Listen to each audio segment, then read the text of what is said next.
Yes. Okay. Okay. So, so this is just a quick guide, no? 1 hour lang tayo tonight. This is a quick guide for the PLE. So, gumawa, nagkaroon na tayo ng ganitong session on December 9. So, this is just a parang continuation. And parang, parang more in-depth na explanations ng ibang topics na we just brushed through nung December 9, no? Okay. So, first is, so ang mga pag-uusapan natin is yung resources na na-discuss na natin on December 9. So, we'll send you yung PDF and yung um PDF and yung recording ng session na yun. For those na hindi naka-attend on December 9 na talk na session natin. And then we'll also talk about time management, specifically during the review season, kasi I believe na most of the people na nag-sign up dito sa event na to is I think mga 40+% ay magte-take ng nitong April na 2024 na PLE, and the rest are and the second na most common na nag-sign up is yung mga magte-take October 2024, and the rest ay sa 2025 pa. And then we'll also talk about study burnout, and then I will also be talking about yung practice tests, specifically why I'm a very firm believer of doing practice tests, and how sorry, when kailan mo dapat gawin yung practice tests, and maybe I'll also demonstrate kung paano ko siya ginagawa in real time. So mabilis lang naman na ko na i-demonstrate yun sa inyo. And then we'll be also going through some questions na pinost ninyo when you signed up for the event. But we'll not go through yung lahat ng questions na yun in the interest of time, but we'll try and cover as much as possible. Okay. So, disclaimer lang, no. So this is not an event na paid for any review center kahit top notch, no. This is just I'm doing this para kasi this is the kind of event, or this is the kind of information na I wished I had nung nagpe-prepare ako for the PLE, kasi when I was preparing for the PLE in 2017, I always had to ask other people kasi hindi siya readily available yung information na yun. So parang this is my attempt na to give you the information na I wish I had nung ako mag-take ng PLE, na para mas easier na sa inyo, and you don't have to ask around other people na nag-take na kung ano yung mga do's and don'ts, or mga study tips or advice na you can use for the PLE, no. So this is not again, I might sound biased dun sa mga resources na sasabihin ko, like for example sa Top Notch, kasi nagtuturo ako sa Top Notch, but again, this is not paid for by Top Notch or any review center. Okay. So in terms of resources, everyone, we already kasi may questions din ng resources dun sa yung ibang students na nag-sign up for this event. But we already discussed about yung resources na yun specifically for the PLE nung December 9. So we'll not go through them again sa event na to. But we will send you, dun sa lahat na nag-sign up, we'll send you via email na ginamit nyo for signing up yung recorded session noong December 9, if you want to watch it again. And number 2 is yung mga lecture slides na ginamit natin on December 9. Okay, so that you can go through each of the ano yung mga resources na dapat yung gamitin for each of the 12 subjects ng PLE. So this is just a screenshot from yung video and yung slides na ginamit ginamit ko noong December 9. So meron dun sa lecture slides na yon, makikita ninyo yung each of the 12 subjects, and parang niligay ko dun yung recommended resources for each. Okay. I can actually send mo nga. Okay. Ayan. So, nasa chat box, everyone, if you want to watch yung December 9 na session, and also the lecture slides na ginamit noong December 9. Okay, so we'll not go through them again. But, and aside from yung mga recommended na resources na ginamit that I would suggest na gamitin niyo for the PLE, is may mga recalled topics din kaming nilagay doon. Na kung ano yung mga lumabas na topics noong October na kailangan yung pag-focusan for the April 2024 na PLE. Okay. Okay, so so that's for resources. Now let's go to time management sa review session, as a review season. Now, kasi nung December 9, ang diniscuss ko dun is how to set up your own study schedule. Kasi syempre iba-iba tayo ng situation. May mga may mga umattend ng session na yun na, ongoing internship or ongoing clerkship. Now, so itong session na to is specifically for those na magte-take nitong April 2024 and pwede rin for those na magte-take ng October 2024 na PLE. So, what I would suggest in terms of time management during review season is in a macro sense, if you are enrolled sa Top Notch or in any review center, pwedeng CBB, pwedeng Expert MD, kung saan ka man naka-enroll, I would suggest na you would follow yung review center na yon kung ano yung schedule nila. But the problem is may mga review centers, as I've heard, na walang study schedule na binibigay. So in that case, pwede nyo panoorin yung December 9 event and so that you can sign up, so that you can set up your own study schedule. But if naka-enroll kayo sa Top Notch, I would suggest na you would follow yung proposed schedule ni Top Notch na may certain number of days na nakaset for each of the 12 subjects and then meron din nakaset na number of days during mastery period. Okay. And so yun yung macro sense kung ilang days na dapat mong i-allot for each of the 12 subjects. But in a micro sense, paano mo ba i-spend yung each day mo, yung day-to-day mo, paano mo siya i-manage when you're preparing for the April 2024 na PLE. So what I would suggest is to spend at least 8 to 10 hours per day studying. Okay, so ina-exclude nitong 8 to 10 hours na to yung mga study breaks. So this is just a sample ng study schedule ko na ginamit when I was preparing for the PLE no 2017. So gumigising ako ng 5 a.m. and then nagta 30 minutes of jogging ako. The reason is parang mas ano kasi parang pag ginawa mo yung pag nag-jogging ka sa umaga or you do any form of exercise sa umaga or any form of exercise, pwedeng yoga or stretching, kahit stretching lang. Parang it sets you up for success kasi may nagawa ka na agad, may na-accomplish ka na agad na first thing in the morning. So parang that sets up the momentum na kailangan mo pag mag-study ka na for the day. Okay? So and then after that, meron akong studying na 7 to 12. So that's 5 hours. And then lunch ng 1 hour, 12 to 1. And then 15-minute na pwede kong i-incorporate during that 1 hour. And then 1 to 5 is more reading. So that's 4 hours. So may 5 hours ako ng umaga. And then 4 hours sa hapon.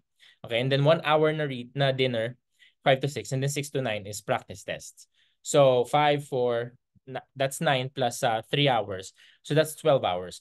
Pero yan yung ideal. Yan yung ideal na schedule. But to be honest, hindi ko siya nasusunod lagi. Minsan, if I am in my best self, 12 hours yun. If I'm not in my best self, siguro mga 9, 10, or 11 hours na siya. But what's important is meron ka nakaset na schedule. Okay? If you're not able to follow that every day, okay lang yun. Pero mahalaga, may nakaset kang schedule. And kumbaga, meron kang standards na gusto mong, mataas yung standards mo na gusto mong i-reach. Okay? So kung ganito ka-ideal, kunwari yung schedule mo, and hindi mo na siya nasusunod, okay lang yun, but try as much as possible na i-reach yung schedule na ginawa mo. Okay? And as you can notice, 9 to 10 is nagre-rest na ako. Nagpe-prepare na ako matulog.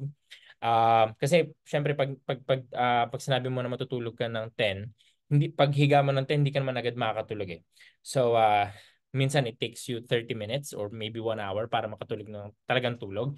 So which is why I would suggest na 9 to 10 is mag-prepare ka na mag-sleep, mag-cool down ka na. Paano ako personally prepare to sleep? Nagwo-warm shower, not cold shower kasi magigising ka nun. Warm lang na shower, and then also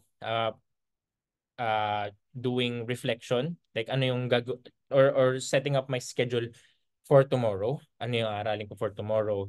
And then magre-relax lang sa kama, no, hanggang sa makatulog.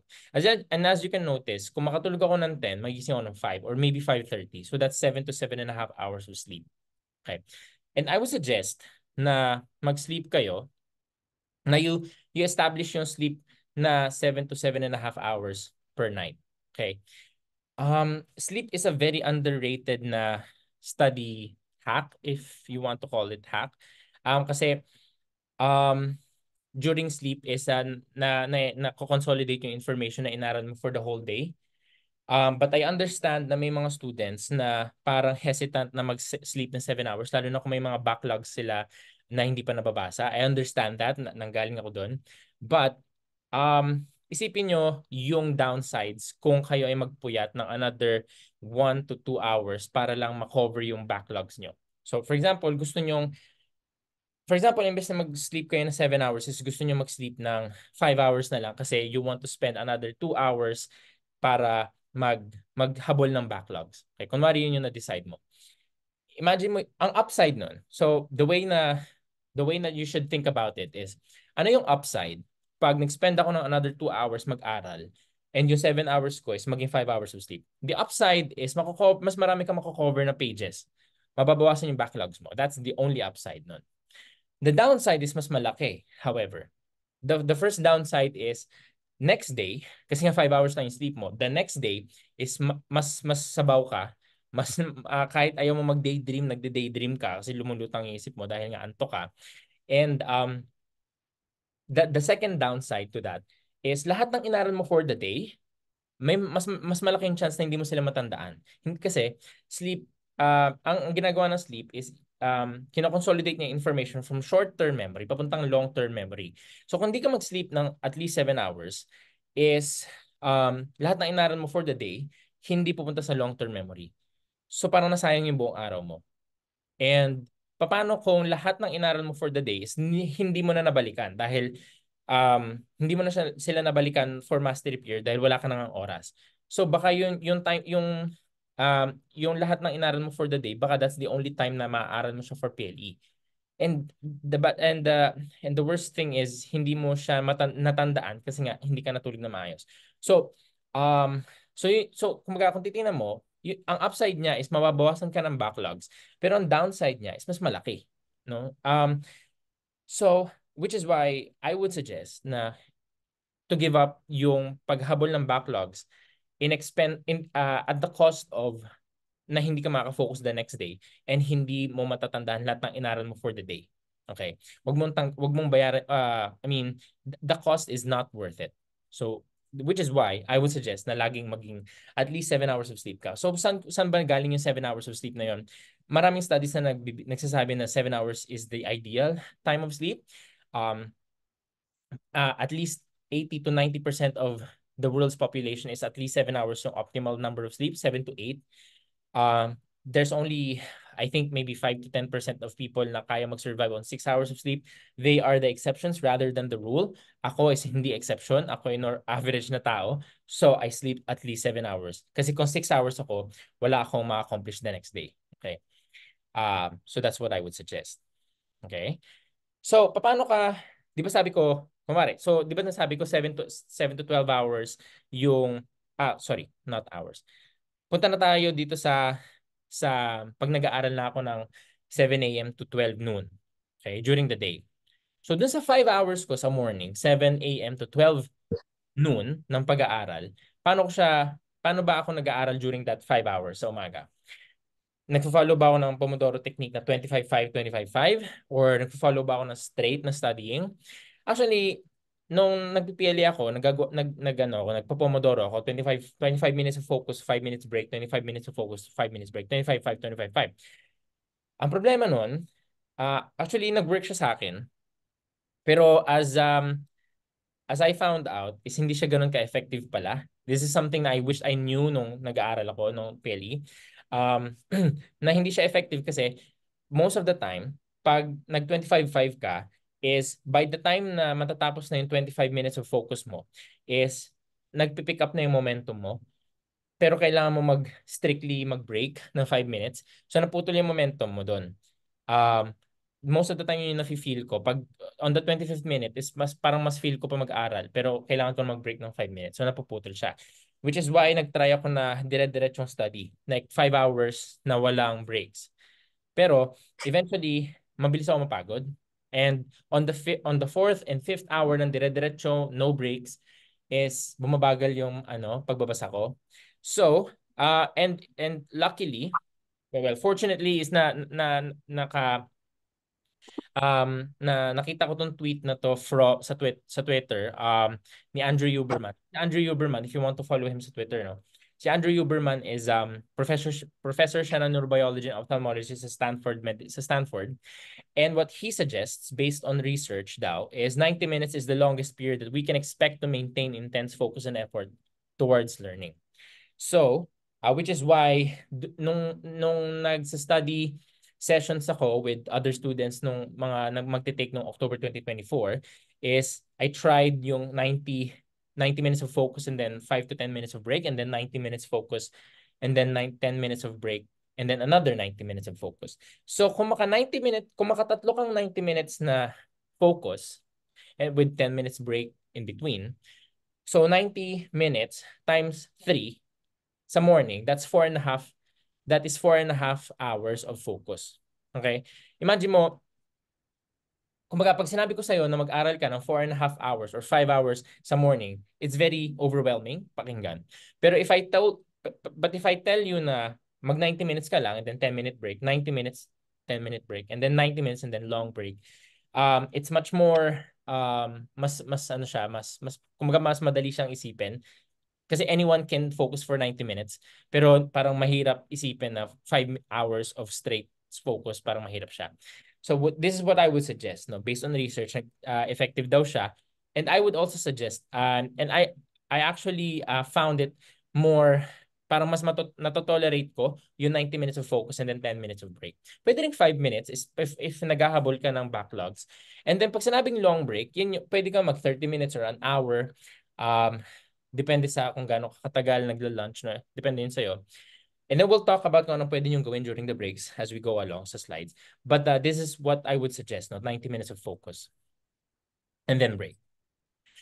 So, the next question is, anong dapat mong gawin dun sa 10 minutes na break? Or during the long breaks?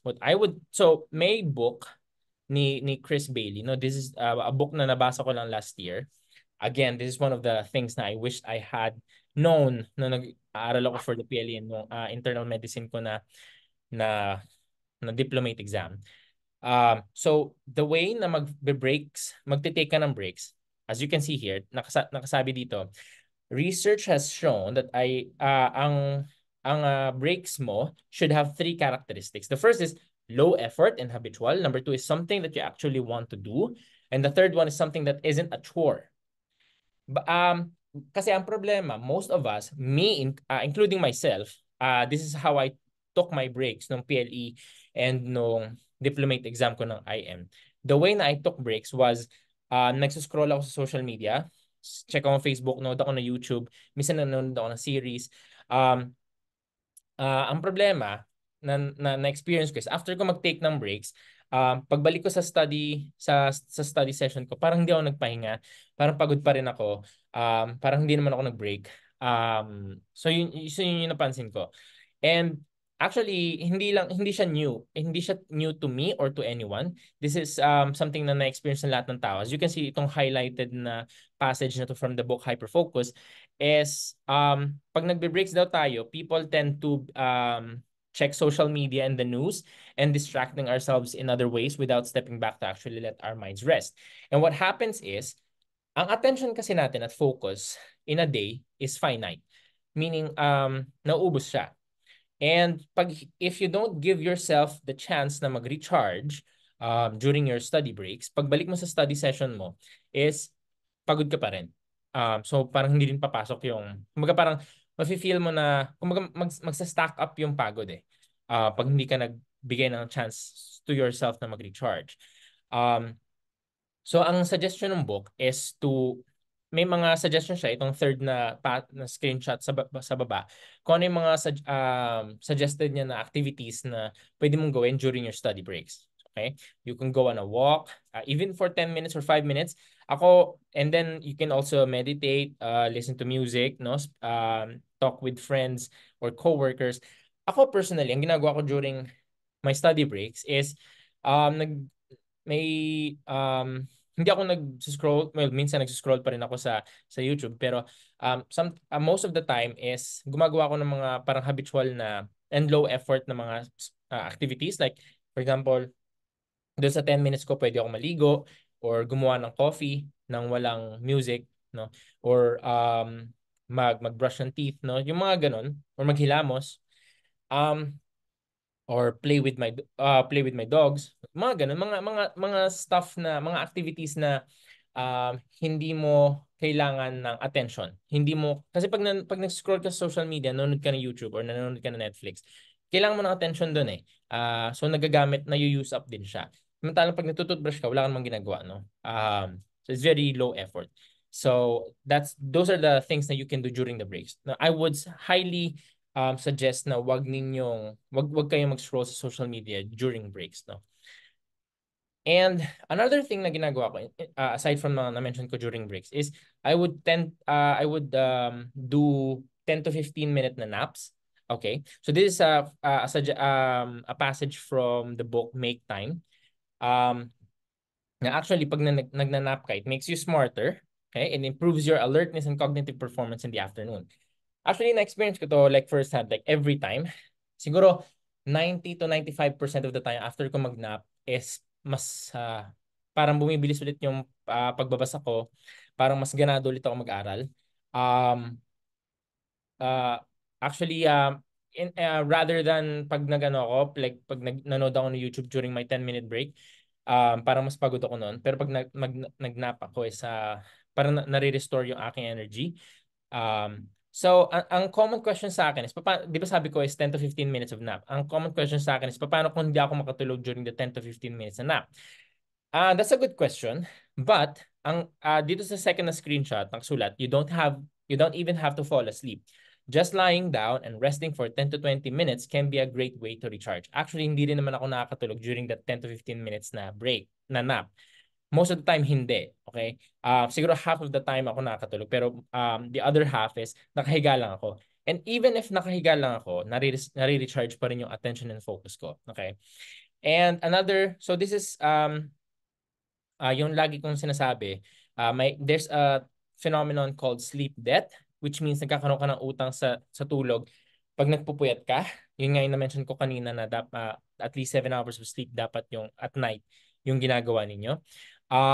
And the thing kasi with sleep debt is, kunwari, sabihin mo sa akin, Dok, kailangan ko talagang maghabol ng backlogs. Instead of 7 hours, 5 hours na ako matutulog tonight. Pero promise, babawi ako bukas. Ang problema doon, ang sleep debt is hindi nyo nababayaran 1:1. Kunwari, natulog ka ng 5 hours today. So may 2 hours ka na utang. Kung 5 hours ka natulog ngayon, may 2 hours kang utang. The next day, sabihin mo sa akin na babayaran ko yan next day. Yung 7 hours, ginawa mong 9 hours. Kasi may utang kang 2 hours, ngayon gusto mong dagdagan ng 2 hours yung next mong tulog to pay for the debt. The debt na meron ka nung isang gabi. Ang problema doon, even if mag-additional 2 hours ka ng tulog, hindi mo siya, mapapansin mo, the next day, puyat ka pa rin. Kasi nga, hindi mo mababayaran ng 1:1 yung utang mo sa tulog. Okay? Matagal siya. Maybe 3, 5, or even 1 week mo bago bayaran yung utang. Ang problema, pag nag-stack up siya, kung nagpuyat ka today, nagpuyat ka the next day, nagpuyat ka sa isang araw, ang mahirap doon is pag siningil ka niya on the day of the exam. Okay? And pwede siyang mangyari. Okay? Narinig ko na siya nangyari sa maraming students. Sa lahat ng puyat nila for 3 months, siningil sila on the day of the exam. So on the day of the exam, dun sa 2 hours per subject, 30 minutes is lumulutang yung utak nila and 30 minutes is tulog sila. Okay? So what happens is, dahil nakatulog sila, yung ibang numbers, dinalian na lang nila magsagot. Matapos lang. And hindi maganda yung naging result. Okay? So, ngayon pa lang, as early as now, ayusin na ninyo yung inyong sleep schedule para hindi siya mangyari sa inyo. Okay? As you can see, hindi siya made up thing na sinasabi ko. Sinabi siya dun sa book na one Saturday of sleeping until noon won't do much to pay off your debt. Okay? Um, so paano kung talagang hindi ka nakaiwas na gusto mo talagang tapusin yung backlogs, natulog ka ng 5 hours? Um, kailangan mo siyang bayaran in installments. So instead of gawin mong 9 hours of sleep or 10 hours of sleep yung tulog mo the next day, is instead of 7 hours, siguro gawin mong 8 hours the next few days, no? 8 hours, 8 hours, 8 hours, 8 hours hanggang sa mawala yung antok mo, no? As you can see here, babayaran mo siya in day by day installments. Okay. Yun ang mahirap doon. Kahit may isang utang ka lang ng isang gabi, babayaran mo siya ng maraming araw. Which is why dapat nga is hindi kayo like i-maintain nyo lang 7 hours of sleep kayo per night. Okay. Now let's go to avoiding study burnout. This is one of the questions ulit na most of you have written down dun sa ating Google Docs, Google form. So this is a book from ito yung bagong if you're following Ali Abdal sa YouTube, may book siya na bagong release. But I do not suggest na basahin niyo siya during this time if you're preparing for the April 2024 PLE. But kinalasify niya yung burnout na meron daw tatlong klase ng burnout. The first is overexertion, the second is depletion, the third is misalignment. Hindi natin ito i-discuss dito ngayon kung ano sila. But meron siyang solution. Okay, pag sinabi kasi nating burnout, pwede daw overexertion, meaning you're doing too much at a time. Pag sinabing depletion burnout, okay, nakasulat dito yung naka-highlight, they relate to a misguided approach to rest, meaning hindi ka nagre-rest ng maayos. Yung una is masyado kang maraming ginagawa. Yung pangalawang type of burnout, which is depletion burnout, is hindi ka nagre-rest ng maayos. Yung third type of burnout is misalignment burnout, which means hindi mo gusto yung ginagawa mo. Pero since parang yung values mo ay hindi nagma-match sa ginagawa mo ngayon. So, pero I think this is less likely sa inyong case kasi kaya nga kayo nagpe-prepare for the PLEs, gusto niyo lahat maging doktor, gusto niyo lahat magkaroon ng lisensya. So, hindi kayo misaligned doon sa inyong goal. Gusto niyo nga pumasa, di ba? So, so let's go to yung first two, overexertion and depletion burnout. And actually dun sa book is may solution siya na sinuggest. Dun sa first kind of burnout, which arises from overexertion, which is you're doing a lot of things in one during one time, is the solution is obviously to do less, okay? And dun sa mga things na sinasabi niya, one is to resist distractions. Dito papasok yung suggestion ko na during your review period, is i-delete niyo muna or like mag-log out muna kayo sa inyong social media, Facebook, TikTok, Instagram. Okay. So, pwede siguro i-maintain niyo yung Twitter pero I would also suggest na umalis kayo sa Twitter kung ang Twitter feed niyo is puro tungkol sa news. Ako kasi ang Twitter feed ko is about maraming motivation stuff, no? Ganun yung aking Twitter feed. So, pag nag-Twitter ako is wala akong nakikitang news actually. Wala akong nakikitang celebrity news. Puro tungkol sa motivation yung aking Twitter feed. Actually, pwede niyo siyang i-design. I think yung Twitter niyo, no? Basta pag may nakita kayong news feed na dun sa inyong news, pag may nakita kayong news dun sa inyong feed ng Twitter, is pwede nyo i-click yung tatlong dots and then, ang ginagawa ko, i-click ko yung tatlong dots and then sineselect ko yung not interested in this post. And then, ang ginagawa ng Twitter is, it's showing you less of that kind of content. Anyway, so ako personally, what I would suggest is, sabihan niyo yung friends niyo na hindi mo na kayo mako-contact sa Facebook or sa Instagram, hindi kayo mag-Instagram kasi talagang napakalaking distractions ng social media. And dun sa second type of burnout, which is yung depletion burnout, is about rest. And na-discuss na natin siya na you should take frequent breaks. Yung nga sinabi natin, 90 minutes of focus, 10 minutes rest. And I have already suggested yung mga pwede nyo gawin during those rest periods na dapat is hindi magko-consume na inyong attention during yun yung mga dapat nyong gawin na rest. And of course, to sleep at least 7 hours per night. Okay? So those are the advice that I would give you para ma-resolve yung burnout na nafe-feel nyo. If yung burnout na nafe-feel nyo is what's called as depletion burnout, which is you're not resting as much as you should. Okay. Other things that you can do pag talagang pagod na kayo is itong 5 things na ginagawa ko personally na pinost ko din sa Twitter. Take a cold shower pag talagang wala ka ng kasi ako personally minsan hindi ako naliligo first thing in the morning, naliligo ako sa hapon na. And ang nangyayari, nafe-feel ko during pag lunchtime na, hindi pa ako naligo sa morning, is parang grabe yung bigat ng katawan ko, parang sobrang tamad na tamad ako sa life. So, but after ko maligo, parang na-feel ko na parang bagong tao ako. Parang mas may bagong may surge of energy na akong nafe-feel pag naliligo ako. So, that's one thing na pwede nyo gawin. Take a cold shower. Next is, huwag kayong kumain ng maraming rice pag ano, kasi talaga nakakaantok pag high carb meal ang inyong kinain. Siguro half rice lang talagang rice person kayo. And then, as I said, 15 to 20 minutes nap. Huwag kayong mag-exceed doon. Kasi pag nag-exceed kayo sa 20-minute nap, is what happens is nagkakaroon ng tinatawag na sleep inertia, which is after nung, kumari mag 30 minutes o 1 hour kayo na nap, sumobra kayo. Pagkagising nyo, parang feel nyo parang pagod pa rin kayo. Parang wala nangyari doon sa nap. Kasi nga nagkaroon ng sleep inertia eh. Which is what happens when pag pumapasok kayo dun sa deep sleep. Anyway, basta huwag kayong mag sumobra sa 15 to 20 minutes nap. So, ang common question sa akin, Doc, sumosobra ako sa nap. Ako rin minsan sumosobra, but what I do is, nagsiset ako ng 3 alarms or even 2 alarms. And ang ginagawa ko, yung phone ko, instead of nasa kama, sinalagay ko siya sa table. So, ang nangyari, para mapatay ko yung alarm, is kailangan kong bumangon sa kama at patayin yung alarm. So, ang dali kasi i-snooze ng alarm pagkatabi mo yung phone. So, that's one thing that you can do, no? Ilayo nyo yung phone para it requires you na tumayo sa bed para i-off yung alarm. Okay. Another thing is to change your environment. Sabi nga ni Alex Hormozy, yung one of the fina-follow ko sa Twitter, is sabi niya, if you want to change who you are, change your environment. So pag tamad na tamad na kayo sa inaaral nyo, dun sa kung nasan man kayo nag-aaral, pwede kayong lumabas. Study outside, sa mga co-working, kasama nyo yung friends nyo kasi mas maganda kung studying with friends kasi parang mas masaya mag-aral pag may mga kasama kang in the same journey na nag-aaral din for the PLE or study in coffee shops, no? So parang i-vary ninyo, baguhin ninyo yung mga study environment nyo. The next is stand up while studying. So that's one thing na ginagawa ko pag hindi nyo naman kailangan ng standing table for that. Ako pag wala akong standing table kung saan man ako nag-aaral is naghahanap lang ako ng patungan ng laptop tapos mag-aaral ako ng nakatayo. Ganun. Basta mag-stand up ka lang while studying, no? Para yung antok nyo is mawala. Okay. So that's for study burnout. Okay.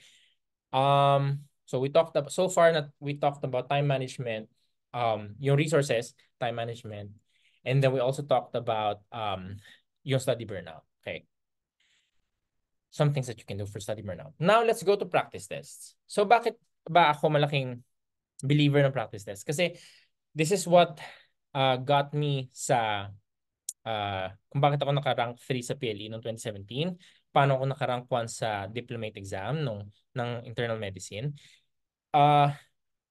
Like practice, and actually hindi lang siya study technique na finolo ko dahil ginawa ko siya dahil nagbi-believe lang ako doon. This is also based from evidence talaga. Kung bakit effective ang practice test. And this is one of the books na I read nung med school ako. This Make It Stick. And this is a screenshot from the book. Na sinasabi dito, yung highlighted is, the act of retrieving knowledge has the effect of making that knowledge easier to call up again in the future. Kasi, pag nagbabasa tayo ng handouts, pag nanonood tayo ng lecture videos, we are putting information into our brain. Okay? But during the exam, on the actual exam sa PLE, you are required by the exam to retrieve information out of your brain. Okay? Pero ang problema, most of the students, ang ginagawa nila, they are putting information into their brains all the time during the review season. And very rare lang sila, minsan ay wala pa talaga, none, yung times na nagre-retrieve sila ng information out of their brains. And kung yun yung game ng exam, ang gusto ng exam is mag-retrieve ka ng information from your brain, yun yung dapat mong practicein every day. Okay? And So that is why effective talaga ang practice test. Kasi nga, it helps you call up again yung information na nilagay mo while you are reading the handouts and watching the lecture videos. It helps you to call up again yung information na yon during the time of the exam. Yun ang ginagawa ng practice tests. Okay? The next question is, when? When mo ba dapat gawin yung practice test? The answer is before and after mo magsagot ng, before and after mo mag-aral ng handout or manood ng lecture video, or even pag nagbabasa ka ng review books. Like for example, yung mga First Aid for the USMLE Step 1, yung mga BRS Anatomy, before and after. Okay, so does it have to be 100 items before and 100 items after? Ideally, but I understand na mahirap siya mahanapan ng time slot during the day. Kasi pag ginawa mo yun every day, 100 every day, baka magkaroon ka ng maraming backlogs. So what I would suggest, actually, ang ginawa ko ng PLE ko, and actually during the diplomate exam ng IM, is 30, at least 25 to 30 or even 40 sa morning just to prime my brain before ako mag-aral ng handouts. Kasi, di ba, ako personally, naka-experience ako, the first time na umupo ako ng 7 a.m. sa aking study table is wala pa akong momentum. Parang may mabigat pang basta parang may barrier na nagpe-prevent sa akin na ma-reach yung momentum ko sa pag-aaral. And in order for me to break through that parang barrier na yon is kailangan kong i-prime yung brain ko with practice test para mas nagigising ako pag nagaganon ako. And another thing is you can also do practice tests sa hapon pag antok na kayo.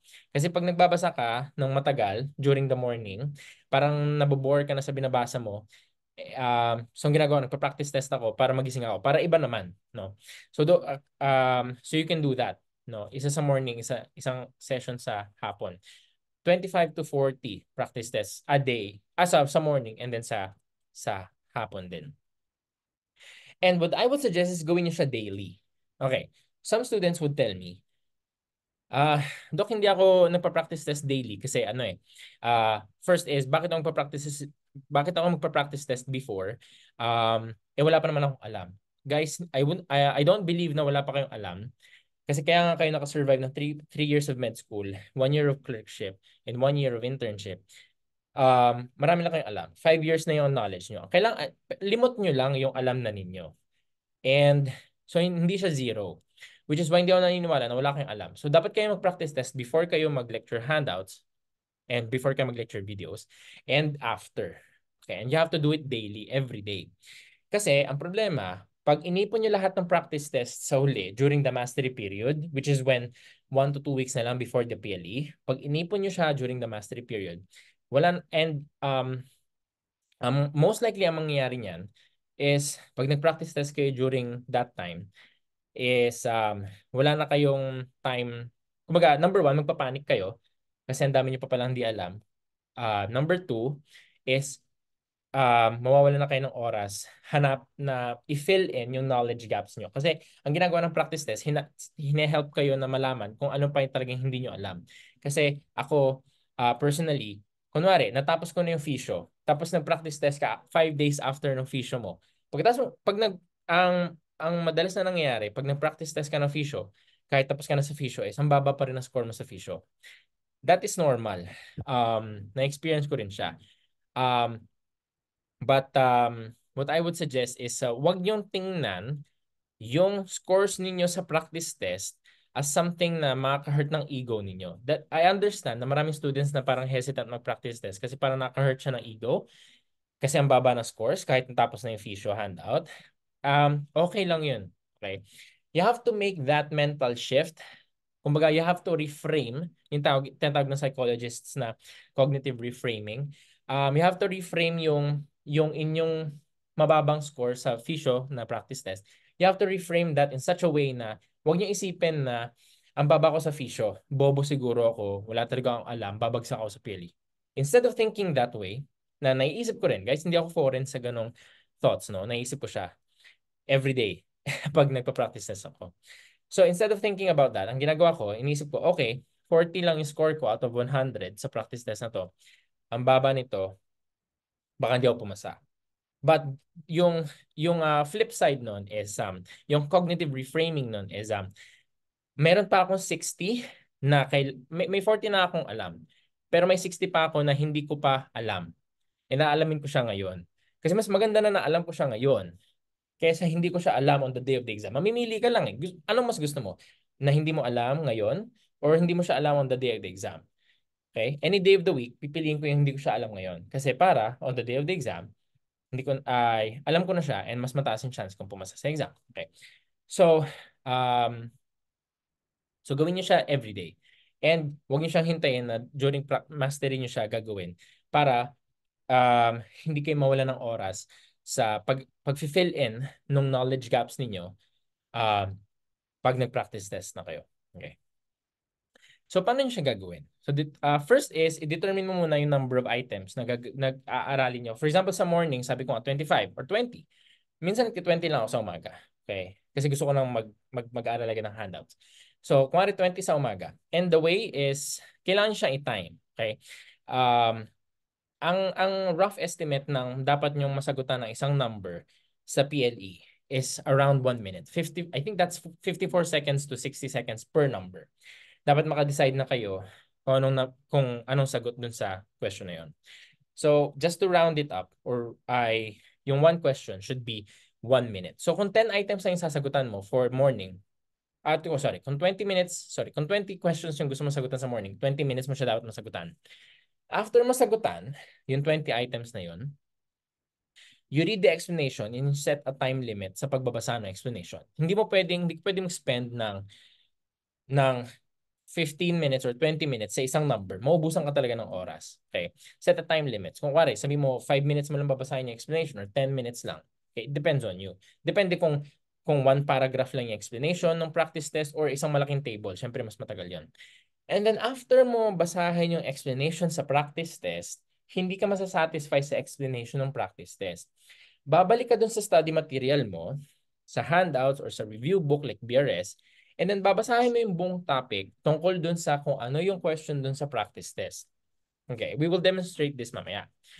And yung babalikan mong study material, handouts, or review book should be the recommended resources. Okay, when I say recommended resources na discuss natin on December 9, one example is, well, top-notch handouts. Pero like for example, for anatomy, aside from anatomy top-notch handout is BRS anatomy. Okay? That is one example, BRS anatomy. For physio, aside from top-notch physio and lecture videos ng physio is BRS physio. Okay? May mga nag-a-ask sa akin students, Doc, merong practice test na hindi namin alam kung saan galing yung kanilang reference, yung source. Merong mga practice test na ang galing daw sa ChatGPT. Okay lang po bang gamitin yon? What I would say is no. Kasi yung yung PLE, guys, ay may set of references lang na pinagkukunan. So for example, sa anatomy, BRS anatomy pinagkukunan nila. Paano namin nalaman? Kasi may mga students that are kind enough na may mga students that are kind enough na naglalagay ng kanilang feedback sa top-notch at the same time naglagay ng feedback kung ano yung lumabas sa kanilang exam during the October 2023 PLE. And maraming copy-pasted verbatim from BRS Anatomy. And marami ring copy-pasted verbatim na questions and answers sa BRS Physio. Which is why we believe na may set of books lang sila na pinagkukunan. For example, for internal medicine, walang Harrison's lang. Actually, may copy-pasted silang questions and answers from Harrison's na yung SABR, Self-Assessment and Board Review. Okay? So, paano kung kinuha mo yung practice test explanations sa ChatGPT? So, number one, hindi mo alam kung tama yun. Number two is, hindi mo alam kung saan siya galing. Hindi mo alam kung tama kasi sa ChatGPT, meron pa siyang tinatawag na hallucinations, meaning nag-iimbento siya ng information. So, in danger ka pag ginamit mo yung mga ganon. Okay. Kaya dapat recommended resources. So, paano siya gagawin? Okay. So, if you are enrolled in top-notch, may mga practice tests si top-notch, I would suggest na gamitin nyo yun. Okay? But if you don't have actually alam ko may practice test din yung ibang review centers. I'm not quite sure, but I'm sure na meron si Top Notch and marami.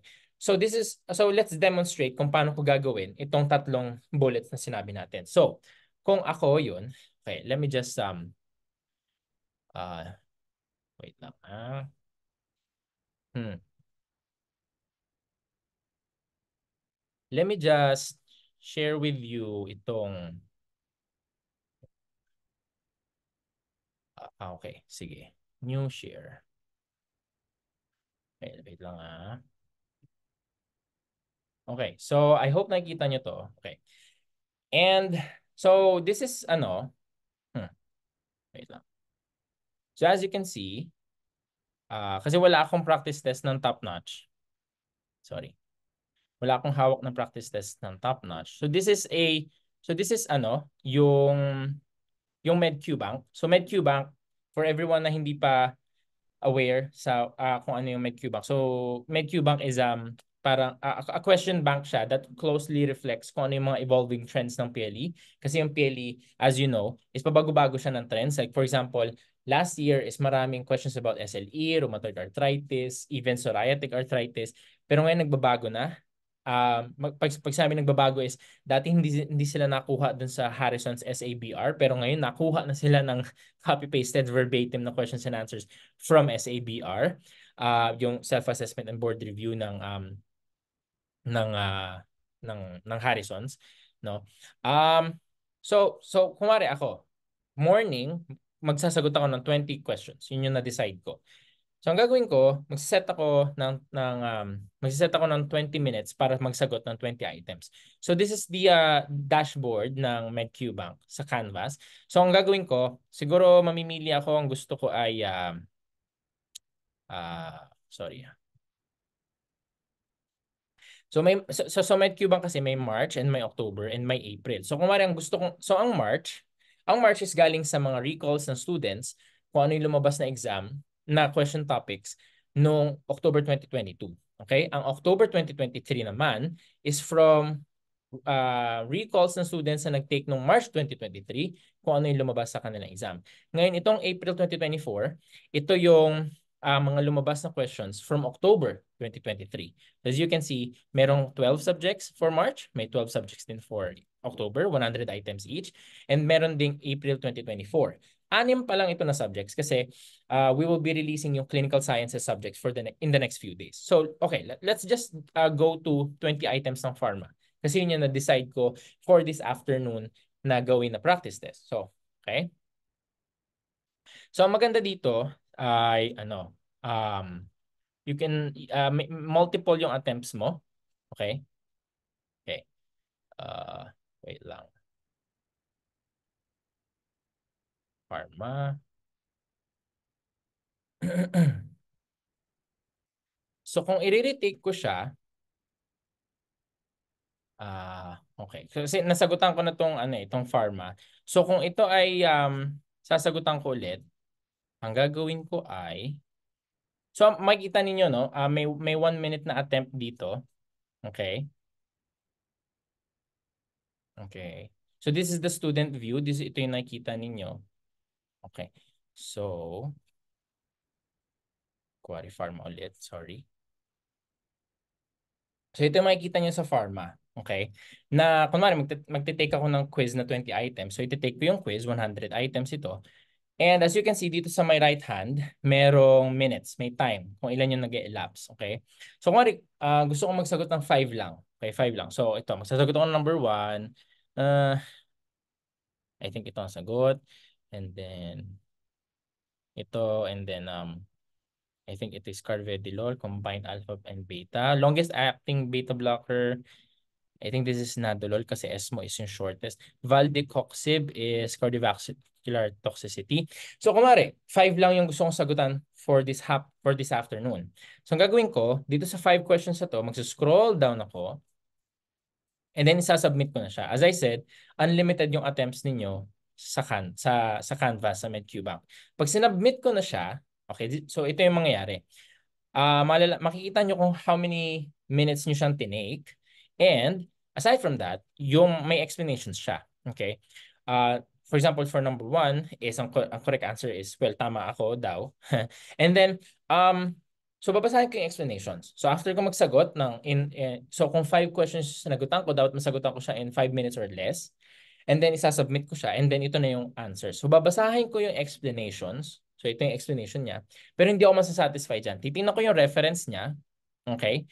And ang reference niya daw is 12th edition ng uh, ng Katsung board examination and board review. So ang gagawin ko, okay, stop share ko lang ulit ito. So after ko mabasa yung explanation, babalik ako sa doon sa reference na sinabi. Ang sabi doon is page 370. Sorry, ang sabi doon is page 369. So gagawin ko, after ko basahin yung explanation, pupunta ako sa textbook or sa board review book, ito yung board review book, or sa top-notch handout. And then babasahin ko kung nasan yon. So ito siya. As you can see, um, inhibitors of these bacterial enzymes like clavulanic acid are often used in combination penicillins to prevent their inactivation. Okay? Pero guys, hindi ako masasatisfy sa paragraph na to. Hindi ako masasatisfy dyan. Ang gagawin ko, babasahin ko tong penicillins, babasahin ko tong pharmacokinetics ng penicillin. Babasahin ko to, okay?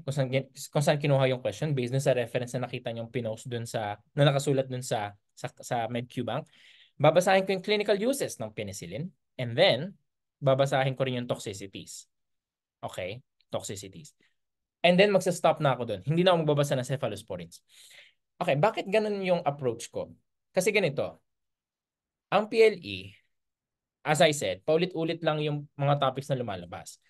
Like for example, nung PLE ko noong 2017, ang tanong is ureter, yung journey ng ureter, um pag malapit na siya sa cardinal ligament ng um, ng uterus, and ano yung significance niya pag during hysterectomy. Okay. And then for the next few years, ang lumabas na was hindi na yung relationship ng ureter sa cardinal ligament. Ang lumabas na isa ano yung tatlong constrictions ng ureter. And then the next PLE is lumabas na is ano yung tatlong iba't ibang arterial supply ng ureter. So as you can see, ureter yung like general topic na lumalabas sa PLE. Like paulit-ulit. Last year, ang lumabas was ano yung mechanism of action ng methotrexate. I think nitong March 2023, that's October 2022 yung sinabi ko. The next PLE, which is March 2023, hindi na tinanong yung mechanism of action ni methotrexate. Ang tinanong na was adverse effects ng methotrexate. So, hindi nauulit 100% yung question, pero nauulit yung topic. So kung ang topic ay methotrexate, babasahin mo lahat ng tungkol sa methotrexate. So kung ang tanong is tungkol sa clavulanic acid and paano na ini-inhibit niya yung inactivation ng penicillins, hindi ka satisfy dun sa clavulanic acid. Babasahin mo yung penicillins as a whole, yung mechanism of action niya, yung toxicities niya. Okay? So ganun mag-practice test. And gagawin mo to sa mga susunod na questions. So ang next na nasasabihin ng students, Doc, ang tagal niyang gawin. I agree. Ang tagal niyang gawin. Pero guys, it will pay off. And I would suggest na gawin niyo rin siya sa mastery period. Doc, ang tagal. So what I would suggest is, iset niyo yung time. Like for example, don't spend 1 hour reading this paragraph. So yung sinabi ko, from classification to pharmacokinetics hanggang clinical uses and toxicity, don't spend 1 hour sa ganyan. Kasi may 4 other questions pa ako. Ang gagawin ko, I will set 10 minutes para basahin lahat ng tungkol sa penicillin na yan. 10 minutes to 15 or even 20. Okay? Pero bibilisan ko. Kasi bakit? May 4 pa akong babasahin explanations eh. Okay? Maybe set like 1 hour para gawin yun or maybe 2 hours. Okay?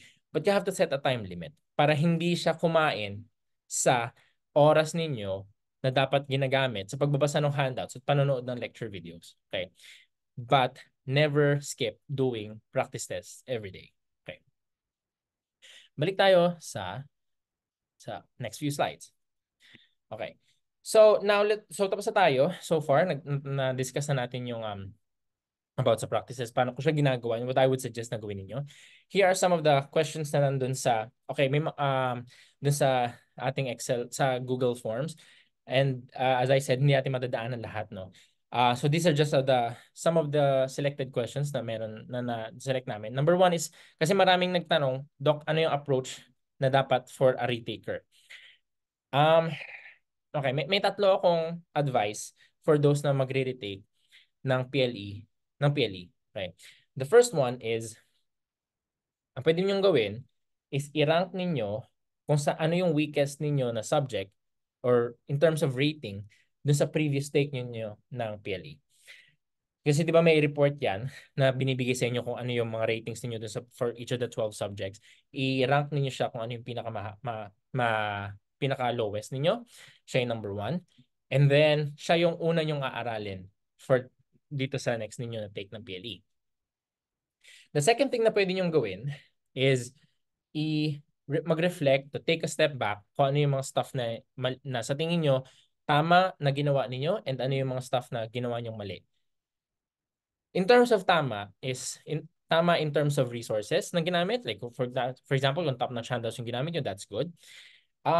Another thing is ano yung study technique na ginawa ninyo na tama. And ano yung mali? More importantly, kung ano yung mali. Kasi, this is a story that I would share with you. And na-share ko rin December 9 na event na quickly lang, no? Kasi we're almost 1 hour na. So may student, pangalanan nating Mary. So si Mary is naka 3 takes na siya ng, I think naka 2 takes na siya ng PLE. And dun sa 2 takes niya na yon, after ng 2 takes na yon, is nag-message siya sa akin sa Messenger and naghingi siya ng advice. Kasi ayaw niya nang bumagsak sa third take kasi after ng third take is mag-refresher course na siya for 1 year. I think. So ayun yung bumagsak. Of course, no one wants na bumagsak on their third take. So ang ginawa niya, nag-usap kami and eventually we talked about kung ano yung mga things na he did right and what are the things that he did wrong and ano yung pwede natin i-improve dun sa approach na yun. So eventually na-discover ko na dun sa first take niya is wala siyang natapos na kahit anong handout. Out of the 12 subjects, wala siyang kahit anong natapos. Nabasa niya naman pero hindi niya natapos cover to cover. And aside from that, wala siyang ginawang kahit anong practice tests. So nag-fail siya sa first attempt. The second attempt is, natapos niya naman yung mga top-notch handouts. First, cover to cover, isang read, and nakapag-practice test din siya, pero like maybe 10 to 20 items lang for each of the 12 subjects. 10 to 20 items. And another thing na ginawa niya dun sa practice test is hindi niya ba sinimulate.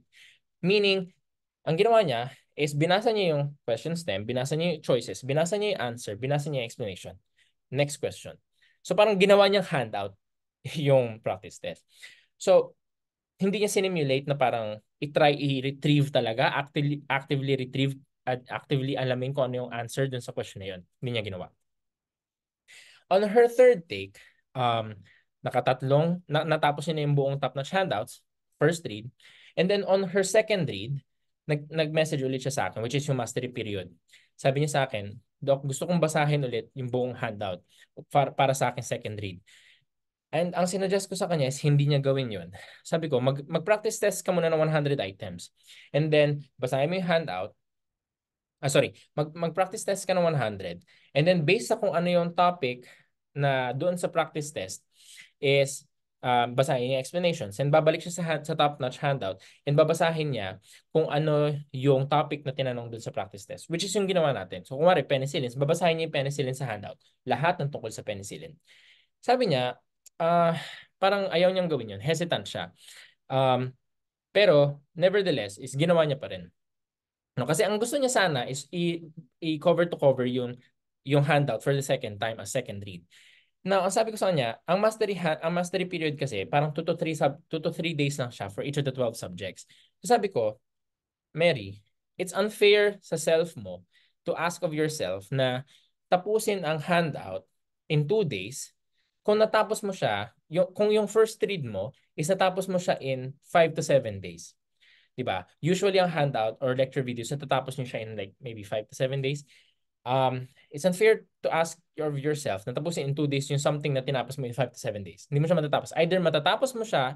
Either hindi mo siya matatapos in 2 days, or matatapos mo siya pero wala talagang pumasok sa isip mo. Like, yung eyes mo are like floating above the handouts. Like, hindi, parang very, very superficial yung pagbabasa mo. Kasi gusto mo matapos eh. Um, so, sinunod niya yung practice test. And then, based dun sa practice test is nagbasa siya sa handout. And fortunately, pumasa siya. Okay, on her third take. Hindi niya kinailangan na refresher. So that's very good news for her. So this is also what I would suggest na gawin ninyo. Okay, mag-practice test kayo every day. Okay. So that's what I would suggest for someone na magre-retake ng PLE. And then another question na nakita ko dun sa Google form is how to prepare during internship. Quickly lang, no? And how to prepare during clerkship. Iba-iba kasi tayo ng rotations during clerkship and internship. But so hindi ako makakapagbigay ng like hard and fast rule kung paano prepare for during clerkship and internship. But what I would suggest is pag nasa Big Four rotations kayo, is aralin ninyo yung Big Four. Pag nasa IM ka, mag-aaral ka ng IM. Pag nasa OB ka, mag-aaral ka ng OB. But if you are nandun ka sa mga parang hindi Big Four, like for example, pag nasa ENT ka o RL or community, doon ka mag-aral ng 6 basic sciences subjects. Okay? So that's like a general advice for sa pag-aaral during internship and clerkship. And may isa pang question, Doc, is it too early to prepare for the PLE pag clerkship? No. Okay? Hindi siya too early. Actually, isinasuggest ko is mag-prepare ka for the PLE during clerkship, not during internship, not during the 3 months before the PLE. Huwag ka mag-start doon. Mag-start ka during clerkship. Okay? Actually ako, personally, nag-start ako mag-aral for PLE ng seryoso is day 1 ng clerkship. Okay, actually mahirap siyang uh, lalo na't iba-iba yung schedule and lagi kang puyat pag post-duty pero tinry ko pa rin. Okay, so what I would suggest, so hindi siya early pag mag-clerkship. Actually, yun yung suggested ko. Mag-prepare ka as early as clerkship. So those are for those gusto mag-prepare for PLE as early as internship and clerkship, I would suggest that. Okay, huwag kayong makinig sa ibang sasabihin ng ibang students na ang aga mo naman aral for the PLE, malilimutan mo yan. No. The longer you prepare, the higher the chances of passing the PLE. So, paano ko ba nalaman? So, sa lahat ng sinabi ko na about sa advice, about sa time management, sa avoiding study burnout, and about sa doing practice tests every day before and after studying the lecture videos and lecture handouts, paano ko nalaman na effective sila? Actually, hindi naman siya, I'm not suggesting that this is the approach na kailangan yung gawin absolutely without fail. I'm not saying that, na ito yung i-follow ninyo.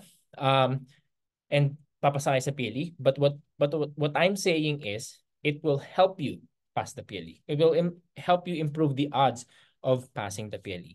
Kasi wala namang 100% na assurance na papasa sa PLE. But what you can only do is to stack isa-stack mo yung odds to your favor. Okay. And actually, marami na akong students na nag-follow ng system na sinasabi ko and fortunately nakapasa sila. Ang isang example is itong si Gian. Makikita niyo dito sa may lower right. Si Gian Tamayo is galing siya sa Our Lady of Fatima. And well, kasi kasama sa MedQbank subscription is yung one-on-one na mentoring. And nag-uusap kami lagi ni Gian. And third take na, I think third take ni Gian nung nag-reach out siya sa akin. And so yun nga sinabi ko on his second read is mag-practice test siya and then meron siyang MedQbank and using those pieces of advice is nakapasa siya. Okay. So meron ding mga galing Matias Aznar, Iloilo Doctors, si Sander, gusto niya na magte-take si Sander ng itong si Lysander Quintia galing from CPU. Magte-take sana siya ng nag-take siya noong October 2023 pero initially gusto niya mag-give up kasi hindi siya prepared. So gusto niya sana mag-April 2024. Pero nag-usap kami, I gave him advice and with MedQbank and online mentoring is nakapasa siya sa October 2023 na PLE. Okay. Meron din tayo si Maya Nehemiah Mula from UST and si Budok si Kiano. Okay. So, we're 7 minutes ng lampas sa ating 1 hour na session but I want to leave you with this quote from Alex Hormozy. Actually, Alex Hormozy, hindi siya doktor, hindi siya businessman siya. Pero gusto ko yung mga motivational quotes niya. And sabi niya, if we don't learn from our mistakes the first time, we deserve the pain of making them again. So this applies to those na magre-retake ng PLE. You have to reassess yourself kung ano yung mistakes na nagawa mo in the previous take, and then apply those learnings on your next take. And this also applies sa mga first time na magte-take ng PLE, na you have to learn from the mistakes of others. Okay? So that you don't feel you don't get the pain of not passing the PLE. Okay? And also, pag nagpa-practice test ka, okay, so it also applies pag nagpa-practice test ka, na kung ano yung minali mo sa practice test, tatandaan mo siya as if that's the first and only time, as if that's the first and last time na may encounter mo or mababasa mo yung explanation na yon tungkol sa penicillins. This is the first and last time na mababasa ko to, itong topic na to about penicillins. Huwag ka mag-rely na babasahin ko na lang siya pag mastery period na. Guys, wag kayong magtiwala na may time pa kayo sa huli. Wala na kayong time. Okay? Um kung i-memorize mo yung tungkol sa penicillins, memorize niyo na siya on that period, on that moment, in that moment. Kasi most of the time, wala na kayong time sa last few days before the PLE, during the mastery period, hindi na siya mababalikan. Okay? So, learn from that mistake dun sa practice test, and then para hindi nyo na siya gawin ulit on the day of the exam. Mas maganda na magkamali ngayon kaysa magkamali on the day of the exam. Kasi pag nagkamali ka ngayon, ikaw lang yung nakakita ng mali mo, ikaw lang nakakita ng score mo, yung ego mo lang naman na na-hurt. Wala na ibang tao na nakakala. Okay? Yun yung mental, kumbaga yung cognitive reframing na kailangan yung gawin. Pero sa day of the exam, pag nagkamali ka dun, maraming makakalam kasi nandun yung scores mo. Okay, nandun yung name mo sa PRC. Huwag niyo hintayin yun. Gawin niyo na lahat ng mistakes ngayon para hindi niyo siya magawa on the day of the exam. Okay? So that's the last slide na I will leave you with. This sabihan niyo yung friends niyo na hindi naka-attend. If they want, I would send sa email yung recorded session nito. And also itong slides na to, I will also send this to you sa email ninyo. I think nasa chat box din naman to, no? So that ends our session. Thank you for attending, guys. Thank you for your time. I really value your time, no? So I hope na I have added some value sa inyong preparation for the PLE. And if you have any questions, actually wala na time. Pero okay, wala na rin namang questions. Pero kung may questions kayo, you can also email me, or sa Twitter, you can reach me if you want. Para if you have, and then I can answer your questions, no? So I'll just end this session. Good night, everyone. And good luck sa inyong preparation for the PLE. Okay? Thank you, everyone. I'll just stop sharing, and then end the session. End the meeting for all.